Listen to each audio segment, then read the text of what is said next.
पूर्व कक्षा में हमारी जो गणधरवाद की जो पूर्व कक्षा हुई थी उसमें हमने क्या जाना था उसको हम देखते हैं कि सर्वप्रथम हमने देखा था कि आत्मा को अप्रत्यक्ष और अमूर्त किस प्रकार से बताया था कि आत्मा जो है वह उसके अंदर ना स्पर्श रस गंध वर्ण ये चीज नहीं पाई जाती, जिसके कारण से वह इंद्रियों से नहीं देखा जा सकता। इस कारण से वह अमूर्त है, अप्रत्यक्ष है। फिर उसके बाद हमने देखा था कि आत्मा को अनुमान प्रमाण से अनेक प्रमाण से सिद्ध किया जा सकता है, जिसमें हमने अनुमान प्रमाण से आत्मा की सिद्धि की थी। जिसके अंदर देखा था कि जो अनुमान प्रमाण होता है उसमें साधन और साध्य का भी अनिवार्य संबंध होता है और कार्य कारण का भी अनिवार्य संबंध होता है। और अनुमान प्रमाण को अगर देखें तो साधन के द्वारा साध्य का ज्ञान होना ही अनुमान प्रमाण कहलाता है। जिसमें हमने देखा था कि जो धुआं होता है, दूर से कोई व्यक्ति धुएं को देख करके अग्नि का ज्ञान कर लेता है, तो धुएं को देखकर अग्नि का ज्ञान हो सकता है, लेकिन अग्नि को देख करके धुएं का ज्ञान नहीं किया जा सकता। नहीं, मतलब धुएं अग्नि है लेकिन धुआं हो जरूरी नहीं है। क्यों? क्योंकि जैसे हम घर में देखते हैं कि अग्नि जलती है लेकिन धुआं दिखाई नहीं देता, लेकिन यहाँ जहां धुआं दिखाई देगा वहां वहां अग्नि अवश्य होगी, ये निर्णय हो जाता। उसी प्रकार से शरीर के होने पर आत्मा का भी ज्ञान हो जाता है, क्योंकि जो शरीर बना वो किसने बनाया? वो आत्मा ने बनाया। आत्मा के बिना शरीर बन ही नहीं सकता, ये हमने देख लिया था। फिर उसके बाद आगे चलते हुए हमने ये देखा था कि जो वर्गणा होती है, उद्गल परमाणु जो होते हैं, उनकी कोई वर्गणा पहले से बनी नहीं होती। वो तो उनका क्या होता है, गुण धर्म एक साथ मिलते हैं तब वर्गणा बनती है। लेकिन आत्मा जिस रूप उन पुद्गल परमाणुओं को ग्रहण करता है, उपयोग करता है, उस रूप में वर्गणा कहलाती है। कैसे देखा था हमने कि जैसे मनुष्य है वे औदारिक पुद्गल परमाणु को ग्रहण करेगा तो क्या कहलाएगी? औदारिक वर्गणा कहलाएगी। ऐसे ही देव नार की क्या करेंगे? वैक्रियक पुद्गल परमाणु ग्रहण करके शरीर बनाएंगे तो वैक्रियक वर्गणा कहलाई। इस प्रकार से आठवीं वर्गणा को हमने देख लिया था। फिर आगे चलते हुए हमने ये देखा कि किस प्रकार से जो आत्मा होती है वही शरीर बनाती है और बनाए हुए शरीर को भी वह छोड़कर चली जाती है। जो सिद्ध आत्मा होती है वह बिना शरीर की होती है, और जो संसारी आत्मा है उसके लिए शरीर का होना अनिवार्य है। बिना शरीर के संसार में आत्मा रह ही नहीं सकती, ये बात हमने देखा था। और अंत में हमने ये चीज भी देखी थी कि वायु और अग्नि के संबंध में देखा था कि जो वायु होती है वह भी, उसके अंदर भी वायु कायक जीव पाए जाते हैं, और वह वायु कायक जीव, ऐसी अग्नि होती है उसके अंदर अग्नि कायक जीव, असंख्य अग्नि कायक जीव पाए जाते हैं। तो जो शरीर बना वायु का वह भी किसने बनाया? आत्मा ने बनाया। और ये भी देखा था कि जो वायु कायक जीव होती है वो हम जो श्वास ले रहे हैं वो अलग है और जो वायु है वो अलग है, ये हमने देख लिया था। और जो वायु कायक जीव होते हैं वह भी अलग से श्वास लेते हैं, वो वायु श्वास नहीं है, ये चीज हमने देखी थी। और ये भी समझा था कि जो वायु कायक जीव होते हैं वह भी 4 प्रकार की वर्गणाओं से ही बनते हैं। मतलब संसार में अगर कोई जीव रहेगा तो उसके अंदर 4 प्रकार की 4 वर्गणा का होना अनिवार्य है। ये चीज हमने पूर्व कक्षा में देखी थी। अब आगे की कक्षा के लिए मैं महाराज साहब से निवेदन करता हूँ।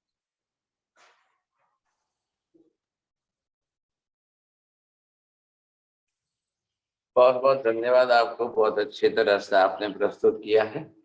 हाँ जी, सवाल पहले आप इस विषय को ध्यान में लेंगे। विषय आखिर क्या है? कंसेप्ट एंड फोकस जो हमारा मुख्य है वो किस पर चल रहा है? आत्मा सिद्धि।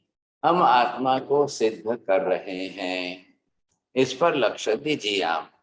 तो ये लक्ष्य हमारा हो जाएगा, हमको ख्याल आ जाएगा अब शरीर से भी भिन्न आत्मा, आत्मा का अस्तित्व भी स्वतंत्र रूप से, लेकिन शरीर का अस्तित्व स्वतंत्र रूप से नहीं हो सकता है।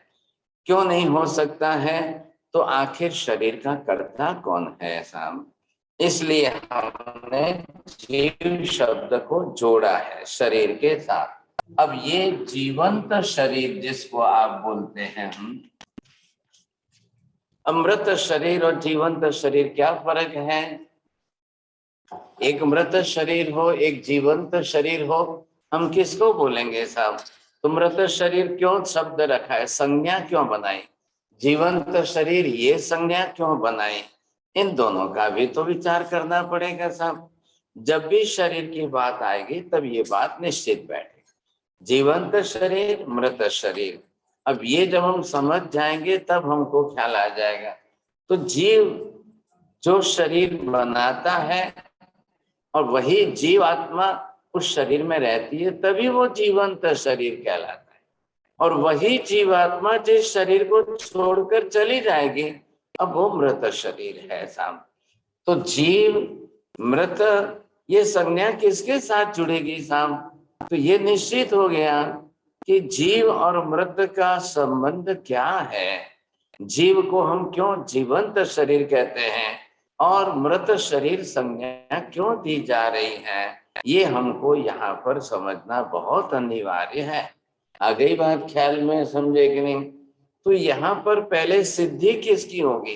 देखिए पूर्व क्लास में अभी विपुल जी ने बताया कि शरीर प्रत्यक्ष है, आत्मा अप्रत्यक्ष है, अदृश्य है। शरीर रूपी है, आत्मा अरूपी है। शरीर दृश्यमान है, आत्मा अदृश्य है। शरीर मूर्त है, आत्मा अमूर्त है। शरीर निर्मित है, आत्मा अनिर्मित है। ये चार शब्द पहले आपको बोलने जरूरी है साहब। बोलेंगे तृप्ति बहन? बोलिए। जी सारे तो नहीं आते, पर शरीर मूर्त है, आत्मा अमूर्त है। शरीर निर्मित है, आत्मा अनिर्मित है। शरीर अच्छा लिख लीजिए आप। जो शरीर के साथ हम शब्द जोड़ेंगे ना, तो फिर किसी का और आत्मा के साथ क्या जोड़ेंगे साहब? तो ये हेतु पहले आपको स्पष्ट कर लेना है। अब इससे जब यहाँ हम शरीर की बात करें, क्योंकि दो पदार्थ ही अलग है ना। अब ये पदार्थ जो है ये शरीर पदार्थ है, ये है आत्मा है साहब। अब आपने देखा कि आत्मा जो है वो क्या है? अदृश्य है। अब जब आत्मा को आपने अदृश्य कर दिया, अब उसके सामने आपको जो है इसका अपोजिट वर्ड शरीर के साथ लिखना है। अब यहाँ पर ये अदृश्य हो गया तो शरीर दृश्यमान हो जाएगा। आत्मा अमूर्त बनेगी तब शरीर जो है मूर्त बनेगा। मूर्त शब्द का अर्थ क्या हुआ कि जिस तरह से, अब मूर्त शब्द मतलब having the shape and size, आकार और प्रकार, बरोबर है। अब यहाँ पर ये शब्द हमने इसके साथ जोड़े हैं, ठीक उसी तरह से आपको ये भी शब्द जोड़ना है। अब अरूपी है और शरीर रूपी है। अब शरीर जो है अनिर्मित है, आत्मा अनिर्मित है और शरीर जो है वो निर्मित है।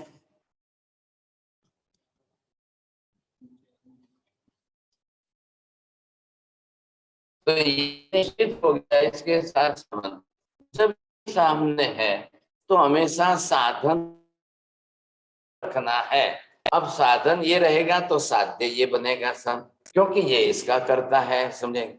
शरीर पुद्गल पिंड से बना हुआ पिंड है, इसलिए ये सारे किसके लक्षण है, गुण धर्म है। तो ये शरीर जो है पुद्गल का बना हुआ पिंड है और ये जो है आत्मा ये चेतन तत्व है। अब ये निश्चित हो गया था, बिना आत्मा के संसार में कोई शरीर बनता ही नहीं है, बन ही नहीं सकता है। सर्वथा जड़ नहीं है, सर्वथा, अरे शरीर जो है सजीव शरीर, इसको आप नाम दे सकते हो। जीवंत शरीर हमने दिया है, आप इसको दीजिए सजीव शरीर, मतलब जिसमें जीवात्मा है वैसा शरीर। और ये आपने कौन सा दिया है, तो इसको नाम देंगे निर्जीव शरीर।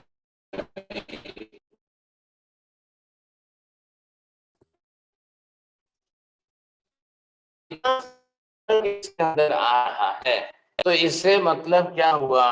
अभी देखिए बात क्या हुई थी, आपने धुएं को देख करके अग्नि का अनुमान किया, ठीक उसी तरह से शरीर को देख करके आत्मा का अनुमान करके हम सिद्ध करते हैं, ये बात निश्चित हो गई।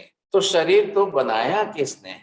देखिए, अनिर्मित होने के कारण आत्मा तो कभी बन ही नहीं सकती है। अब ये बात ख्याल आ गई। आप बोलेंगे विपुल जी आत्मा क्यों नहीं बन सकती है? क्योंकि वे अनिर्मित है। बोलिए मेहता जी।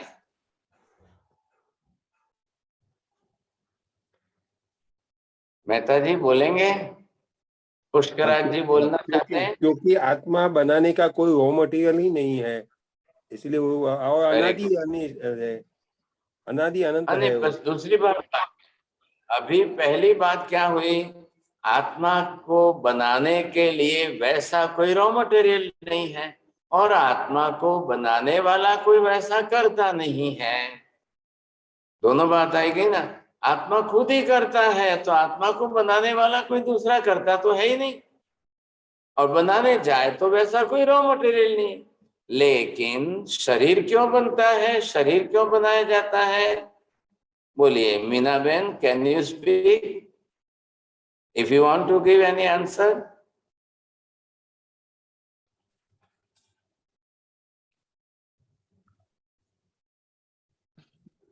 अच्छा चलिए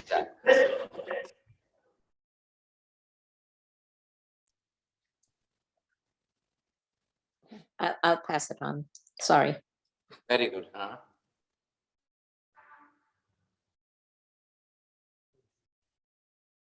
चलिए, अब ये जो हम देख रहे हैं शरीर क्यों बनता है, जब आत्मा के लिए हमने ये दो बातें बताई तो शरीर के लिए, शरीर बनाने के लिए कर्ता भी तैयार है, शरीर बनाने के लिए रॉ मटेरियल भी तैयार है, तो वहां तो प्रश्न ही नहीं आएगा। बात बरोबर जुड़ गई, समझे कि नहीं? ये हमको ध्यान देना है। तो शरीर बनाने के लिए औदारिक वर्गणा के पुद्गल परमाणु संसार में ऑलरेडी तैयार है, और शरीर बनाने वाला कर्ता जो है वो चेतन आत्मा बिल्कुल तैयार है सर। तो ये इसके कारण है। तो आप क्या करिए, शरीर को हेतु बनाकर, साधन बनाकर अब आप आत्मा को कर्ता के रूप में सिद्ध करिए सर। आत्म तत्व है कि ये आत्मा ही कर्ता के रूप में है। अब आत्मा को जब आप कर्ता के रूप में सिद्ध करें, भले ही अदृश्य हो, अरूपी हो, ये क्या है? उसके गुणधर्म है। आत्मा के गुणधर्म जो है, तो आत्मा इसी प्रकार का, जब इसको हम अपोजिट देख रहे हैं, जब पुद्गल द्रव्य संसार के व्यवहार में है, पुद्गल द्रव्य दृश्यमान है, पुद्गल द्रव्य जो है मूर्त है, दृश्य है, वो रूपी है, जो भी है, तो उसका अपोजिट गुणधर्म वाला द्रव्य भी संसार में होना कंपल्सरी है, अनिवार्य है साहब। ये जाकर के हमको यहाँ पर ख्याल आया। तो इस तरह से ये दोनों द्रव्यों, अब इन दोनों द्रव्यों का एग्जिस्टेंस जो है वो बरोबर सिद्ध होता है, अस्तित्व जो है। अब शरीर का अस्तित्व परमानेंट सिद्ध नहीं होता है, आत्मा का अस्तित्व परमानेंट निश्चित सिद्ध होता है। क्यों सिद्ध हो गया? अब भी हमने कहा आत्मा का कर्ता नहीं है कोई बनाने वाला। नंबर 2, आत्मा बनाने के लिए वैसे such type of atoms group नहीं है। जितनी वर्गणाएं हैं वो सब पुद्गल की वर्गणाएं हैं, पुद्गल परमाणुओं की बनी हुई है, और जो वर्गणाएं हैं वो पुद्गल परमाणुओं की है, तो उससे पुद्गल के ही पदार्थ बनने वाले हैं। नियम क्या ध्यान में रखना है आपको? अनंत अनंत काल में कभी भी पुद्गल से चेतन की निर्मिति नहीं हो सकती है, चेतन से पुद्गल की निर्मिति हो सकती है। बोलिए पुष्पराज जी, बोलेंगे नियम क्या है? हाँ सर, अनंत काल से पुद्गल से चेतन की निर्मिति नहीं हो सकती है, लेकिन चेतन से पुद्गल की निर्मिति हो सकती है। बस, अब चेतन से पुद्गल की द्रव्य की निर्मिति, कर्ता भाव चेतन में वैसा है, तो चेतन आत्मा उस पुद्गल परमाणु को ग्रहण करेगा, लेगा, उससे शरीर बना लेगा। लेकिन रूपी होने के कारण, कलर होने के कारण, दृश्यमान होने के कारण, मूर्त शेप एंड साइज, आकार प्रकार वगैरह होने के कारण अब हम शरीर को देख करके आत्मा का अनुमान सिद्ध कर सकते हैं। हाँ जी, आत्मा ने ही बनाया है शरीर, निश्चित रूप से बनाया है। आत्मा ने बनाया तो यहाँ पर सजीव बात आई। हाँ जी, जीव है, उसी ने बनाया है शरीर, इसलिए सजीव शरीर। इस समय हम सब सजीव शरीर वाले हैं। हम सब अपने अपने शरीर के अंदर जो एक चेतन आत्मा रहती है उस शरीर वाले। अरे ये बात ख्याल में। लेकिन सामने दूसरा मृत शरीर बिल्कुल निर्जीव है, समझे कि नहीं? तो वो कौन सा है कि जब वही जीव, देखिए सजीव निर्जीव, जीव शरीर छोड़कर निकल जाए, अब वो मृत शरीर है। तो दोनों के अंदर आपको सजीव निर्जीव में जीव शब्द क्यों लगाना पड़ा? बोलिए साहब, परमिता बहन बोलेंगे?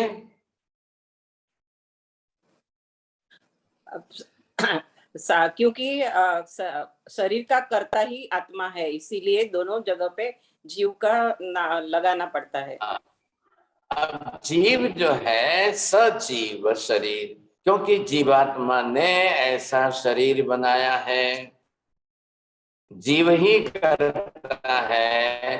अब कर्ता भाव से क्या मतलब सिद्ध होगा? शरीर बनाने योग्य ऐसी औदारिक वर्गणा के पुद्गल परमाणुओं को खींचेगा, लेगा, ग्रहण करेगा, फिर निर्माण करेगा, तब शरीर बनेगा।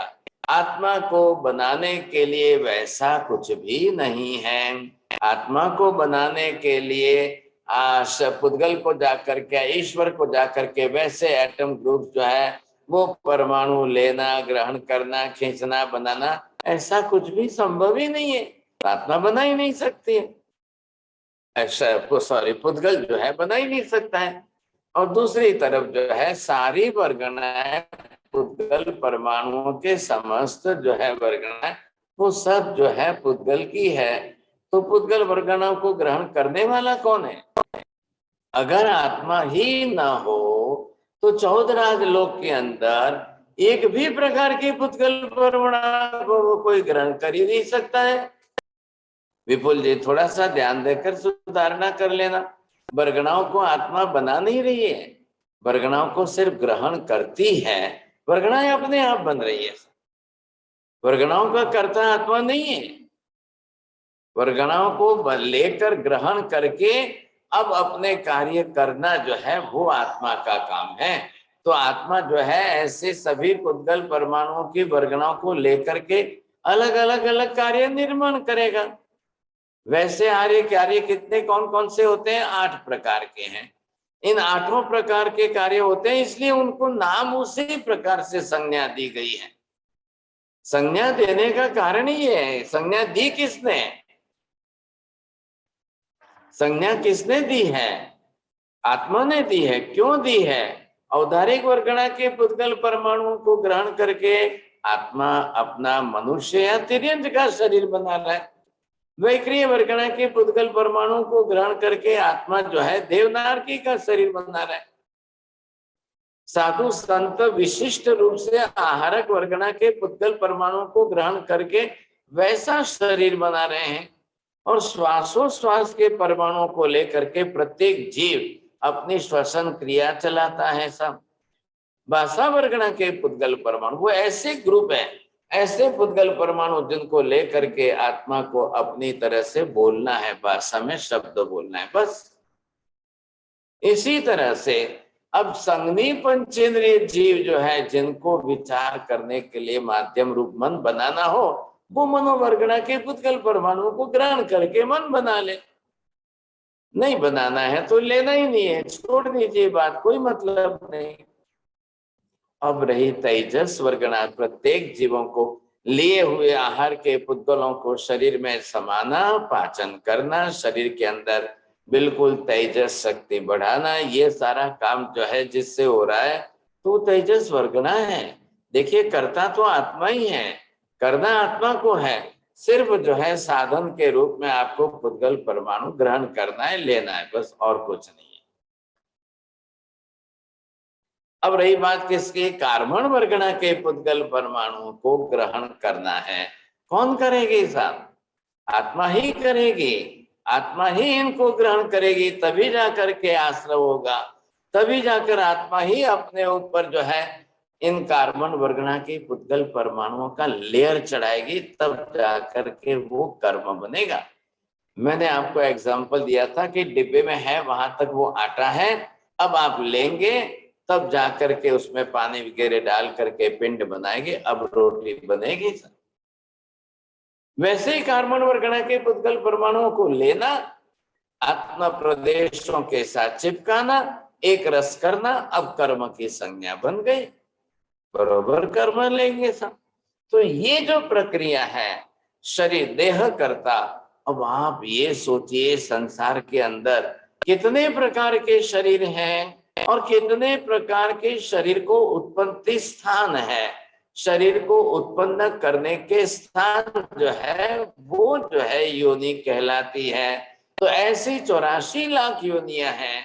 अब कितने प्रकार के शरीर बनेंगे साहब दुनिया के अंदर, कितने तरीके के शरीर बनेंगे, डिफरेंट काइंड्स का शरीर। लेकिन अब उसका भी विचार हम कर लेते हैं। तो ये बात पहले क्या आ गई, सजीव शरीर, निर्जीव शरीर, जीवंत शरीर, मृत शरीर, डेड बॉडी। अब ये सारा व्यवहार क्यों हो रहा है लैंग्वेज में, ये सारा भाषा के व्यवहार में क्यों आ रहा है? अब ये हम समझ सकते हैं कि नहीं समझ सकते हैं, समझे कि नहीं? तो ऐसे जो है भाषा व्यवहार करने के लिए कौन की वर्गणाओं को ग्रहण करने वाला कौन है, ये निश्चित हो गया साहब। चाहे कोई भी वर्गणा हो, 8 प्रकार की वर्गणा हो, कितने ही प्रकार की वर्गणा हो, ग्रहण करता कौन है? सिर्फ आत्मा, सिर्फ चेतन आत्मा। ये बात हमने पहले भी कर ली है। आकाश के अंदर वर्गणाएं रहती है, पुद्गल परमाणु का स्थान तो क्षेत्र तो आकाश है, लेकिन आकाश तो कभी ग्रहण करता ही नहीं है। धर्मास्तिकाय के क्षेत्र में ही रहती है, लोकाकाश में ही रहती है, लेकिन किसी को भी ग्रहण करनी नहीं है। कोई पुद्गल परमाणु वर्गणा ही नहीं ग्रहण करनी है, सवाल ही नहीं खड़ा होता है। क्यों नहीं खड़ा, क्यों नहीं लेनी है उनको? वो निर्जीव पदार्थ है, अजीव पदार्थ है, तो उनको तो आकाश को धर्मास्तिकाय को लेनी नहीं। हाँ, लेने किसको है? सिर्फ चेतन आत्मा को लेनी है। अब किस आत्मा को लेनी है? वो सकर्मी जीव है, उसको लेनी है। अकर्मी सिद्ध आत्मा को एक भी परमाणु लेना नहीं है, एक भी वर्गणा लेनी नहीं है, इसलिए उनको तो कोई प्रश्न ही नहीं खड़ा होता है। आ गई बात समझ में? अब हम यहाँ पर देख रहे हैं कि ये जो शरीर आपने देखा है, अब इस शरीर की बात हम थोड़ी सी कर लेते हैं, 2 तरीके की बात हो जाएगी। अब शरीर की प्रक्रिया जो है, शरीर बनाने के लिए उत्पत्ति स्थान जो है,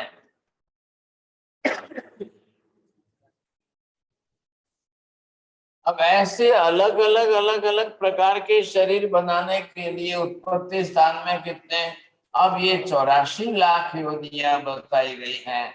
अब ऐसे जो है वो सारे शरीर बनाने के लिए हैं। तो संसार के अंदर अब आप इस 84 लाख का डिवीजन कर लीजिए, अब आपको ख्याल आएगा कितने प्रकार के शरीर बनेंगे साहब।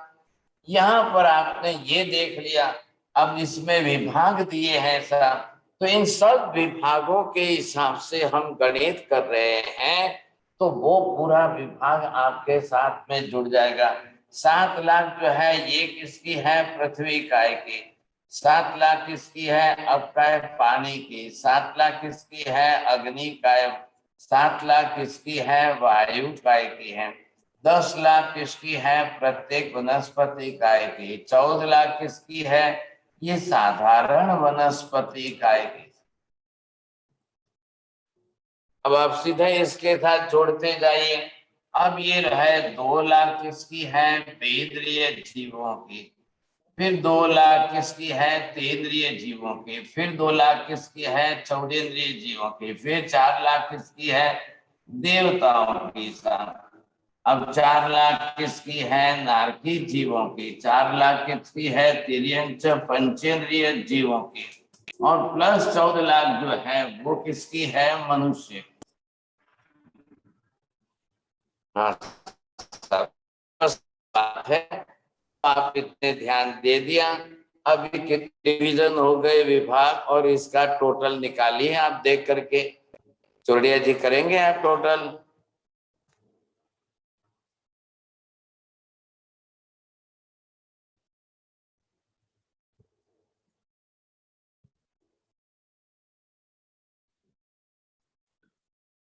जल्दी करिए। 28, 10, 38 मैं अभी कर देता हूँ हमारा साथ।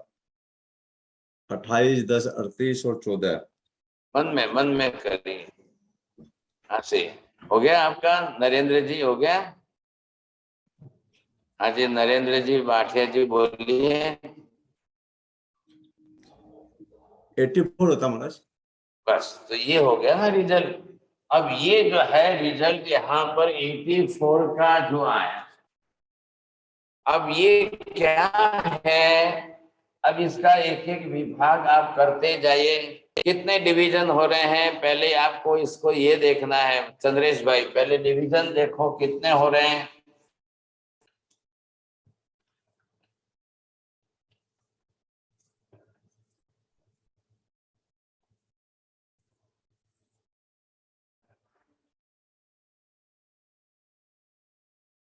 आप ही कर लो ना गणित।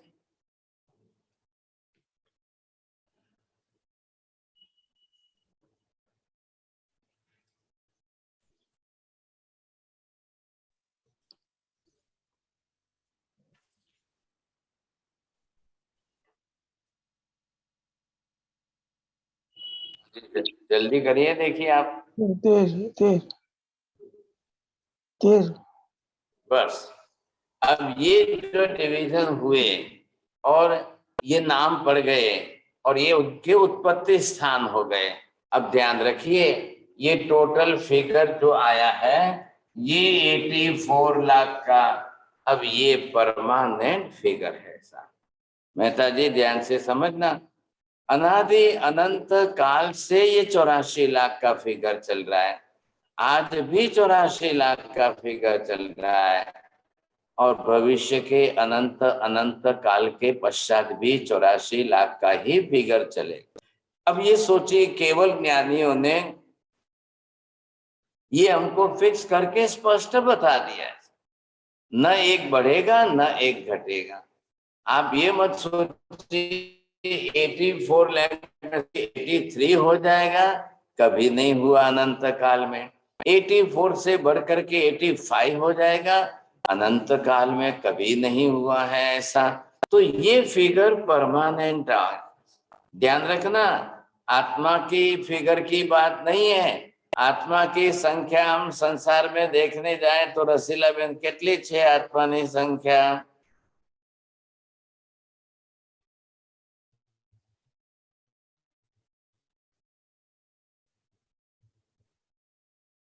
चलो राकेश भाई साहब बोलेंगे आप, संसार में आत्माओं की संख्या कितनी है? अनंत है जी। अनंता अनंत। अब अनंत अनंत जीवात्माओं की संख्या संसार में है, और वो सभी तेरा डिवीजन की तरह है।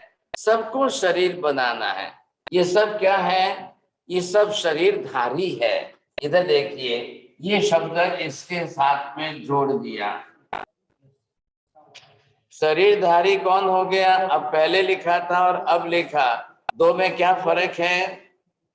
बोलो काश्मीरा बेन। જી સર. સર શરીર એટલે પુદ્ગલનું બનેલું છે ને શરીરધારી એટલે આત્મા છે. बस, वेरी गुड, धन्यवाद। अब जो है शरीर कौन है और शरीर को धारण किसने किया है? शरीर को धारण किया है, वो शरीरधारी जो हो गया, अब आप उसी को आत्मा कहेंगे। आ गई बात ध्यान में आपको? शरीर को किसने धारण किया है? शरीर धारण करने वाला कौन है? क्यों बोला शरीरधारी उसको?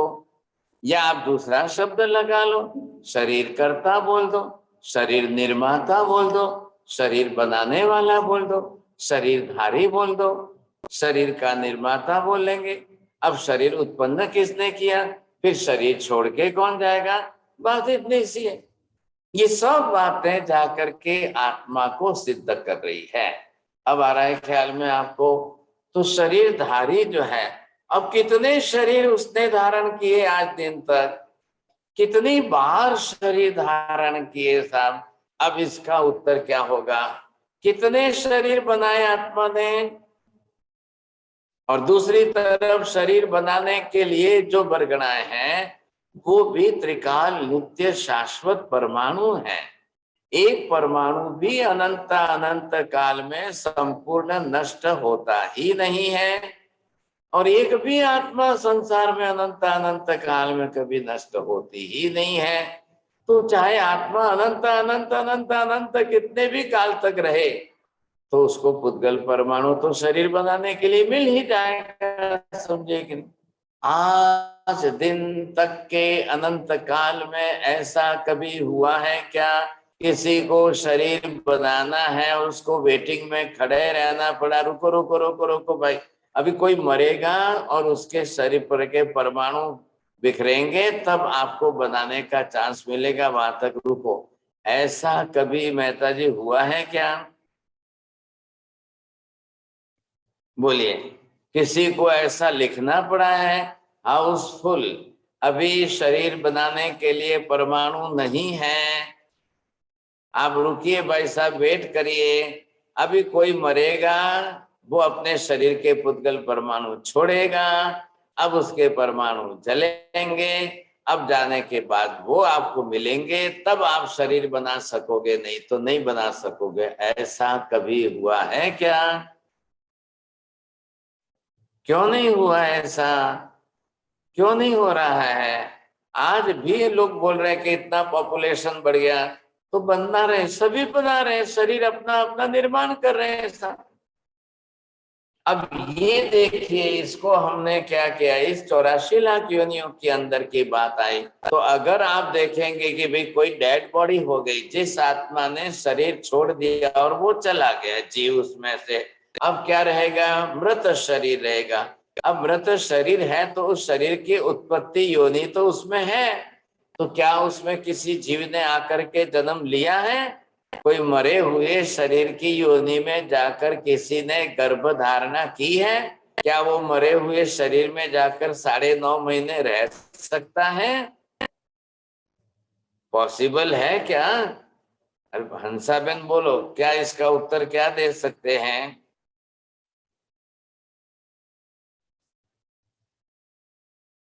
चलो, इनका ध्यान नहीं है। महेंद्र भाई नो, आगे अनम्यूट नहीं हो रहा है, अनम्यूट नहीं हो रहा है। सॉरी, धन्यवाद। ओके।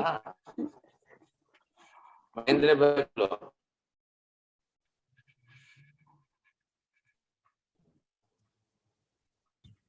नहीं हो रहा, ध्यान में नहीं। हाँ साहिब जी, नहीं ध्यान से। ऐसा ऐसा कभी नहीं हुआ कि मृत शरीर में फिर से कोई भी आत्मा आकर रहेगा, नहीं होगा। चलो, मैंने क्या पूछा समझाया है? बोलिए साहब, किसको बोलना है आज? ललिता बहन जी बोलिए। અનંત કાળમાં પણ આવું શક્ય થયું નથી કે મૃત શરીરમાંથી આત્મા આવ્યો હોય કે મૃત શરીરમાં ગયો। અનંત કાળમાં પણ આવું શક્ય થયું નથી। भविष्य में भी नहीं होगा। अनंत काल के भविष्य में भी it is never possible at all. अब भी जो है 9:20 पर कोई मर गया, अब उस शरीर की उत्पत्ति योनि उनके शरीर में है, इट इज एक फिजिकल ऑर्गन, तो अब कोई दूसरी आत्मा उसमें आकर के फिर जन्म लेकर अपना शरीर बना सकती है क्या? क्यों नहीं हो सकता है ऐसा? संभव ही नहीं है साहब। जब उस शरीर के अंदर वही आत्मा जीवित रहेगी और तभी जाकर के ये संभावना बनेगी हाँ जी, अब ये जो है जीवित शरीर है, मृत नहीं है, डेड बॉडी नहीं है, द लिविंग बॉडी है, जीवित शरीर, शायद चाहे किसी का भी हो, इनमें से सबकी बात कर रहे हैं हम, सबकी। तो कोई भी हो, समझे कि नहीं, तब जाकर के उसके अंदर जो है वो जीव आएगा। एक फॉर एग्जाम्पल देखिए कि एक पेड़ के ऊपर से जो पत्ता है वो ग्रीन में से येलो हो गया, येलो कलर होकर के वो टूट करके नीचे गिर गया। अब साहब उसको आप वापिस ग्रीन करके दिखाइए तो चोरडिया जी पॉसिबल है आपके लिए? जैसे हम मरते हैं ना, हमारी मृत्यु होती है, वैसे उस पेड़ के ऊपर के हो गई, उस पेड़ के पत्ते में जो जीव था वो शरीर छोड़ करके चला गया, निकल गया। अब उसके बाद जो है उसने पेड़ से आने वाले रस, कस, पानी आदि को ग्रहण करना छोड़ दिया, धीरे धीरे वो सूख गया, एक हवा के झोंके में नीचे गिर गया। अब क्या आप उसको वापिस सजीव कर सकते हो? वापिस उसको पानी पिलाकर, पानी दे करके फिर से उसको ग्रीन करने की कोशिश करके देखिए साहब। आप जहां भी रहते हो शायद आपके घर के नीचे पत्ते गिरे हुए दिखाई तो देंगे, मिलेंगे। अब वो पीले पड़ गए, सूख गए साहब, चलो किसी पत्ते को फिर से वापिस पानी पिलाओ, देखो। एक क्या करो चोरडिया जी, एक इंजेक्शन लो और सुई से जो है उसमें पानी डाल करके फिर उसको जीवंत करने की कोशिश करो। Is it possible? चलो एक मनुष्य मर गया हॉस्पिटल में, अब उसी को वापस से ऑक्सीजन दे करके, सिलेंडर जोड़ करके ऑक्सीजन सप्लाई करके फिर आप उसको जीवंत कर सकते हो? ऐसी स्थिति के अंदर क्या होगा? और जो मर गया है, मरने के बाद अब उसकी उत्पत्ति योनि में कोई जीव कैसे आएगा? दूसरा जीव आकर के शरीर कैसे बनाएगा? नंबर एक, पहली बात, हम योनि किसको कहते हैं कि जिस शरीर की जो योनि है, जो जीव जी रहा है उसमें, उसके अंदर दूसरा जीव आकर के ठीक वैसी जेरोक्स बनाएगा, सेम डुप्लीकेट कॉपी बनाएगा। शरीर निर्माण करने का स्थान जो है वो योनि है, शरीर बनाने के लिए जो स्थान विशेष है वो योनि है। अब वो जीव ही उसमें आना चाहिए, वही आकर के पुद्गल परमाणु की वर्गणाओं को ग्रहण करेगा। अगर जीवात्मा नहीं आए तो पुद्गल परमाणु की वर्गणाओं को ग्रहण कौन करेगा? फिर शरीर कैसे बनेगा? अब जिस शरीर में से जो मर चुका है, किसी भी स्त्री के शरीर में से एक आत्मा निकल गई, मर चुका है, अब उसके शरीर का ब्लड सर्कुलेशन बंद हो गया, उसका टेम्परेचर खत्म हो गया, अब कुछ नहीं रहा अंदर। अब जो है कोई जीव उसमें प्रवेश कैसे करेगा? उसकी योनि में जाकर के कोई जीव नया अपना शरीर गर्भ में कैसे बनाएगा साहब? वो पॉसिबल ही नहीं है साहब। अगर मान लो कोई महिला प्रेग्नेंट है, वो 2 महीने से 3 महीने से प्रेग्नेंट है और मान लो उसकी मृत्यु हो गई, तो गर्भस्थ बच्चे का क्या होगा? अब उस गर्भ में रहे हुए बच्चे का क्या होगा? वो जी सकेगा? वो 9.5 महीने पूरे कर सकेगा? उस गर्भवती स्त्री की शरीर को रखो, वेंटिलेटर पर रखो और रोज उसको ऑक्सीजन सप्लाई देते रहो। अब 2 महीने 3 महीने वाला बच्चा है, वो तो जन्म भी लेगा तो कोई जिएगा नहीं, तो उसको 9.5 महीने के लिए डॉक्टर जो है मृत शरीर, डेड बॉडी को ऑक्सीजन दे करके जीवन रख करके उस गर्भ को पालने की कोशिश कर सकते हैं? Is there any possibility? नहीं, पॉसिबल ही नहीं है साहब, संभावना बिल्कुल ही नहीं है साहब। ऐसे शरीर के अंदर अब यहाँ पर ये 84 लाख योनियां आखिर किसी न किसी जीवंत शरीर के अंदर, चाहे चींटी की है, चाहे मंकोड़े की है, चाहे मच्छर की है, चाहे मक्खी की है, चाहे हाथी, घोड़े, ऊंट, बैल, पशु पक्षी की, जिस किसी की भी है, उसी योनि में कोई जीवंत योनि है, उसी में कोई जीवात्मा प्रवेश करेगी, वही औदारिक वर्गणा के पुद्गल परमाणुओं को ग्रहण करके वही अपना शरीर बनाएंगे। हाँ, ये प्रश्न जरूर है, अब आत्मा दिखाई नहीं देती है। अब नहीं दिखाई देती है, इसका मतलब उसके अस्तित्व का निषेध कर देना क्या? दिखाई नहीं देना आत्मा के अस्तित्व का कारणीभूत निमित्त नहीं है। आप पहले इसको समझिए। न दिखाई देना ये उसका एक अद्रूपी अदृश्य धर्म है। ये धर्म विशेष है कि जिसके कारण वो दिखाई नहीं देती है। गुण तो ज्ञान दर्शन आदि है।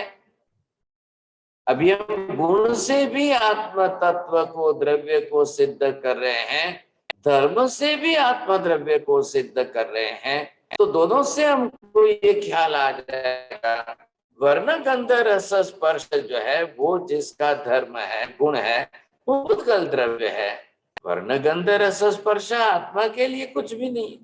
लेकिन अब जो शरीर बनाया तो पुद्गल परमाणु से लेकर के बनाया, उस पुद्गल परमाणु के वर्ण गंध रस स्पर्श जरूर है। लेकिन अब उन पुद्गल परमाणुओं को ग्रहण करने वाला आत्मा जैसे पुद्गल के परमाणु है वैसा ही शरीर बनाएगा, या अपने कर्मानुसार उसको उसके रंग वर्ण गंध रस स्पर्श बदल करके करना है तो कर सकता है कि नहीं?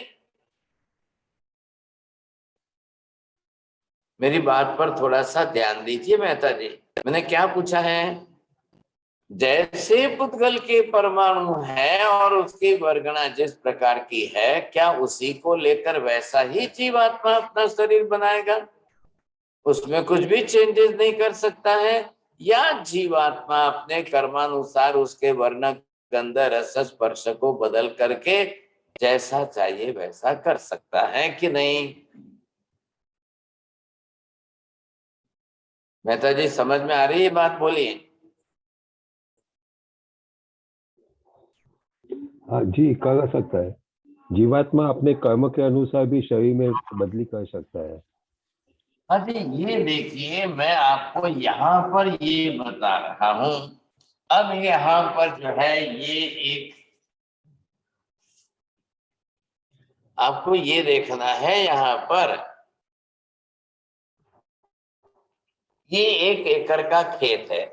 यहाँ आपने आंवले लगाए, या मिर्ची लगाया, या नींबू लगाया, यहाँ शुगर केन आपने लगाया, यहाँ आम लगाया, यहाँ नीम लगाया, आपने इमली लगाई। अब आपने जितने भी पेड़ लगाए, जमीन एक है, पानी एक सरीखा दिया जा रहा है सबको, फर्टिलाइजर एक सरीखा एक ही दिया जा रहा है। लेकिन आंवला खट्टा बना है, मिर्ची तीखी बनी है, शुगर केन स्वीट बना है, मैंगो अलग तरीके का बना है, नीम कड़वा बना है। सब ये क्यों बना अलग अलग? इन सब के वर्ण गंध रस स्पर्श अलग अलग प्रकार के क्यों हुए? जमीन एक है, फर्टिलाइजर एक है, पानी एक सरीखा सबको है, हवा एक सरीकी है, प्रकाश एक सरीका है। अब ये है, फिर ये एक नहीं बन रहा है। क्या आप शुगर केन के पेड़ के अंदर शुगर का शक्कर का पानी डालने गए थे? क्या आपने मिर्ची को जो है मिर्ची वाला पानी डाला है? क्या आंवले को, नींबू को आपने खट्टा पानी डाला है? आ रही है बात समझ में? ऐसा तो किसी ने नहीं किया है। एक एकड़ के खेत के अंदर 10 प्रकार के अलग अलग पेड़ लगाए, तो सब अलग अलग क्यों हुए साहब? जीवात्मा सबकी अलग अलग स्वतंत्र है। नंबर 1 इधर देखिए पहले आप, इसका जीव अलग है, इसकी आत्मा अलग है, इसकी आत्मा अलग है, इसकी आत्मा अलग है, इसका, सबकी आत्माएं अलग अलग है और सबके कर्म अलग अलग है। अपने अपने कर्म है, नाम कर्म प्रकृति सबकी अलग चल रही है और सबको जिस तरह से, हाँ अभी जो आप देख रहे हो यहाँ पर कि मैंने एक एग्जांपल ये दिया है कि जिस तरह से ये सभी अलग अलग हैं, तो किसकी सिद्धि हो रही है? जीवात्मा की सिद्धि हो रही है। एक चेतन जीवात्मा अलग है, ये अलग है, ये अलग है, ये अलग है, ये अलग है, सभी आत्मा है और सबके अपने अपने कर्म अलग अलग है। बात ये है, तो जो अपने अपने कर्म के हिसाब से जिस तरह से जो शरीर बना रहे हैं, तो उनका कर्म भी अलग अलग है, तभी बनेगा, नहीं तो नहीं बनेगा। ये बात निश्चित हो गई, समझे। अब शरीर बनाना कौन है, तो इसकी भी सबके कितने हैं। अब ये प्रत्येक वनस्पति काय है सभी, आप देखा ये सभी यहाँ पर जो जीवात्मा है जिस तरह के सब अलग अलग हैं, आत्माएं अलग है। तो मैंने कहा 10 लाख प्रत्येक वनस्पति का है। अब वर्ण गंध रस स्पर्श से सबकी जो है उत्पत्ति योनि अलग अलग है, इसलिए सभी जीव यहाँ पर अलग अलग कह रहे हैं। अब ये नीम का पेड़ है, ये अगर आम का पेड़ है, ये अगर जो है आंवले का है, या जो है जिस तरह से है, तो उसके हिसाब से वहां पर जो है वर्ण गंध रस स्पर्श। अब उस वर्ण गंध रस स्पर्श के हिसाब से सब अलग अलग होने वाले। तो ये किसका काम है, इसका जीवात्मा अलग है, इसकी जीवात्मा अलग है, इसकी जीवात्मा अलग है। अब ध्यान दीजिए थोड़ा सा, ये जीव जो है शरीर इनका बन गया, इनकी उत्पत्ति योनि बन गई। अब इनके ही जैसा समान कर्म वाला जीव ही इनके ऊपर आएगा, तो ये नीम के पेड़ के ऊपर सभी 2000 नीम लगेंगे, तो सब जो है नीम के फल जो है वो कड़वे ही होने वाले। नींबू के ऊपर, लेमन के ऊपर जितने भी लेमन के फ्रूट लगे, फल लगेंगे, उन सब के अंदर खटासी आने वाली है। शुगर केन के ऊपर और जो भी आएंगे, जितने भी आएंगे, वो सब जो है मीठे ही होने वाले हैं सब। तो ये जो उत्पत्ति का वर्ण गंध रस स्पर्श आपने देखा, उन वर्ण गंध रस स्पर्शों के हिसाब से है। तो वर्ण गंध रस स्पर्श किसके हैं, पुद्गल के हैं, लेकिन धारण ग्रहण किसने किया है, जीवात्मा ने। अब जीवात्मा ने क्यों किया, उसके कर्म स्पेशल वैसे हैं, और उसके कर्मानुसार होने के कारण जो ग्रहण किया, अब वो वैसा ही बनाएगा, शरीर भी वैसा ही बनेगा। इसको हम कहते हैं उत्पत्ति योनि। बात इतनी सी है। अब उत्पत्ति योनि, उसका कर्ता कौन है, तो वो चेतन जीवात्मा। ऐसी उत्पत्ति योनि जिसको मिलेगी और वैसा कर्म जिसका होगा, वही उसमें आकर के उत्पन्न होगा। ये मीठे वाला खट्टे में नहीं जाएगा, खट्टे वाला कड़वे में नहीं जाएगा, कड़वे वाला जो है ये अपना नियम। तो इसके पीछे हम कर्ता भाव जो सिद्ध कर रहे हैं, वह सिर्फ चेतन आत्मा का ही कर रहे हैं। ये बात समझ में आ रही है आपको?